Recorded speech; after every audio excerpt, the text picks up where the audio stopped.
ছাগল কাণ্ডে দেশ জুড়ে আলোচিত জাতীয় রাজস্ব বোর্ডের এনবিআর সাবেক সদস্য মতিউর রহমান ছিলেন ঢাকা বিশ্ববিদ্যালয়ের ৮৩ ব্যাচের ফিন্যান্সের ছাত্র। ওই ব্যাচের একটি হোয়াটসঅ্যাপ গ্রুপ আছে, সেখানে তিনি প্রতিদিন কোরআন হাদিসের উদ্ধৃতি সংবলিত সৎ হওয়ার পরামর্শ দিতেন।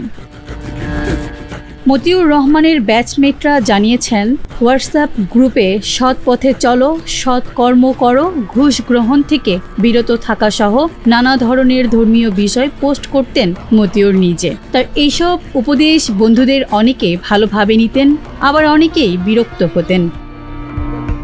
এ কারণে অনেকেই হোয়াটসঅ্যাপ গ্রুপ ত্যাগ করেন। ছাগলকাণ্ডে দেশ জুড়ে আলোচিত হওয়ার পর ওই গ্রুপে পক্ষে বিপক্ষে মতামত আসে। এক পর্যায়ে তার অঢেল সম্পত্তির তথ্য বেরিয়ে এলে বন্ধুদের অনেকেই তার কোরআন হাদিসের বাণী সংবলিত পোস্ট নিয়ে প্রশ্ন তোলেন। তারা বলছেন, নিজে অঢেল সম্পত্তি গড়ে তুলে বন্ধুদের সৎ থাকা, সৎ পথে অর্থ উপার্জন করা, ঘুষ গ্রহণ করা থেকে বিরত থাকার উপদেশ দিত প্রতিদিন। ওই হোয়াটসঅ্যাপ গ্রুপের একজন সদস্য সৈয়দ বোরহান কবির এ বিষয়ে বলছেন, মতিউর সম্পর্কে অনেকেরই ভালো ধারণা ছিল। এখন দেখা যাচ্ছে বন্ধুদের সৎ হওয়ার পরামর্শদাতা নিজেই অগাধ সম্পত্তি গড়ে তুলেছেন, যা সৎভাবে কোনো দিন সম্ভব নয়।